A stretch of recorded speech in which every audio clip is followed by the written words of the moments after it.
C'est à l'échelle de la métropole que se pense désormais le contrat de ville.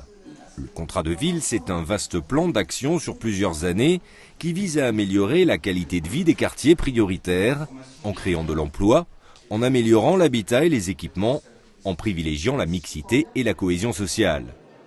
À l'initiative de la métropole toulousaine, les assises de la politique de la ville ont réuni plus de 500 personnes pour préparer le contrat 2015-2020.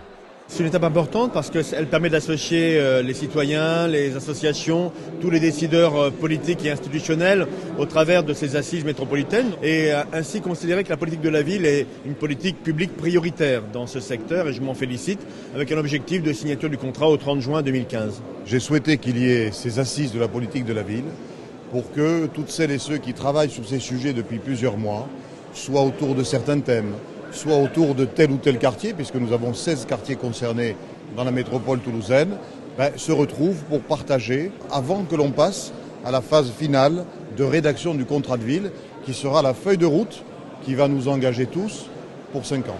Ça a commencé par des petites réunions qui ciblaient plutôt des quartiers. Et aujourd'hui, si vous voulez, tous les quartiers qui sont concernés se réunissent. Et donc, c'est pas plus mal que nous puissions échanger tous ensemble. Je pense que chaque quartier a ses propres problématiques, avec certaines problématiques communes, comme la question de l'emploi, qui est de toute façon incontournable par rapport aux problèmes de société, mais aussi la question du vivre ensemble, au sens large du terme. Ça permet de rencontrer des personnes qu'on ne connaissait pas du tout, bon, bien sûr d'autres qu'on connaît, les élus, mais aussi d'avoir des contacts par rapport avec d'autres associations qui sont sur d'autres quartiers, sur d'autres villes, qui sont sur Cugnot, Blagnac, Colomiers. Je trouve ça très intéressant vu que ça fait partie du Grand Toulouse.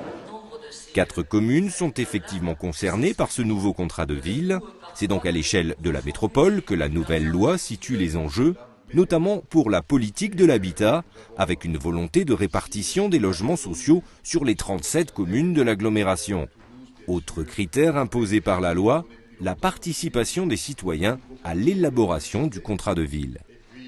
La volonté nouvelle, avec la loi nouvelle, c'est de faire en sorte que la politique de la ville ne soit pas uniquement institutionnelle, qu'elle soit partagée par les citoyens. Que les citoyens, même s'ils ne sont pas affiliés à telle ou telle association, directement, puissent avoir droit au chapitre, puissent amener leurs idées, participer aux discussions et au fond, participer à l'élaboration du contrat de ville.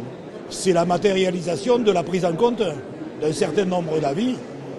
Alors je trouve tout à fait normal de participer à ces instances-là et bien sûr venir là où on entend aussi beaucoup de choses qui intéressent le citoyen que je suis. C'est une journée aussi où on peut voir comment ça se passe, la démocratie. C'est l'occasion d'apprendre des choses. Voilà, après, il faut garder l'espoir qu'effectivement, ce soit une journée constructive qui ait des résultats, quoi. Sur les 16 quartiers prioritaires de Toulouse, Cugnot, Blagnac et Colomiers, des conseils citoyens sont en cours de constitution, composés de 20 à 80 personnes en fonction des quartiers, un quart d'acteurs associatifs, 3 quarts d'habitants. Ces conseils participeront à l'élaboration de la politique de la ville.